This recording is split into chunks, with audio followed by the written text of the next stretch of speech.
এমবেসির লোকজনের কাছ থেকে বা হাই কমিশনের লোকজনের কাছ থেকে শুনেছি যে উচ্চ পদস্থ স্টাফরা এখনো আওয়ামী দোসররা রয়ে গেছে, তাদের চেঞ্জ করা প্রয়োজন। ফরেন মিনিস্ট্রিতে, ফরেন অফিসেও গত 15 বছরে যারা ছিলেন গুরুত্বপূর্ণ জায়গায় মেজরিটি তারাই রয়ে গেছেন। সো আমি কন্টিনিউয়াস কমপ্লেইন শোনা শুরু করলাম যে যেই দেশে যাই ভাই, মানে সেটা সিঙ্গাপুর বলেন, মালয়েশিয়া বলেন, আমেরিকা বলেন, ইউকে বলেন, ফ্রান্স বলেন, জার্মানি বলেন, দেশের নামে কোনো বা মিডল ইস্ট যেখানেই যাই, যখনই আমার বাংলাদেশের নাগরিকদের সাথে কথা হয়, কেউ এমবাসি থেকে কোনো সার্ভিস পায় না, কেউ না। মানে আমি ওই 2013 থেকে 2024 পর্যন্ত কারো কাছে কখনো শুনিনি বাংলাদেশ হাই কমিশন থেকে সে ভালো কোনো সার্ভিস পেয়েছে। বান্ডেল থাকলে প্রতি সেনমানিতে টাকা বাঁচবে। বিকাশ সেনমানি বান্ডেল কিনে জিতুন প্রতি লেনদেনে। 2024 জুলাইয়ের গণ অভ্যুত্থানের পর গত এক বছরে যে স্বল্প 2-3টা দেশে যাওয়ার সৌভাগ্য হয়েছে, সেই 2-3টা দেশে যেয়ে দেখেছি এমবেসির লোকজনের কাছ থেকে বা হাই কমিশনের লোকজনের কাছ থেকে শুনেছি যে উচ্চ পদস্থ স্টাফরা এখনো আওয়ামী দোসররা রয়ে গেছে, তাদের চেঞ্জ করা প্রয়োজন।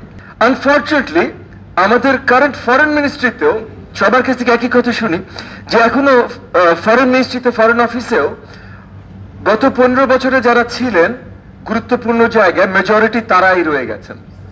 তো এটা আসলে একটু ভয়ানক, বিকজ গত 15 বছর এক ধরনের ফরেন পলিসি মেনটেন করা হয়েছে। কিছু দূর আমরা আমাদের রাজনীতির ভাষায় অনেক সময় বলি দাসত্বের একটা ফরেন পলিসি গত 15 বছর আওয়ামী লীগ সরকার বজায় রেখেছিল। সো তাহলে এই দাসত্বের ফরেন পলিসি যাদের মাধ্যমে বজায় রাখা হয়েছে, তারা যদি একই জায়গায় অবস্থানরত থাকে, তাহলে সেটা উন্নয়ন আমরা কিভাবে দেখব?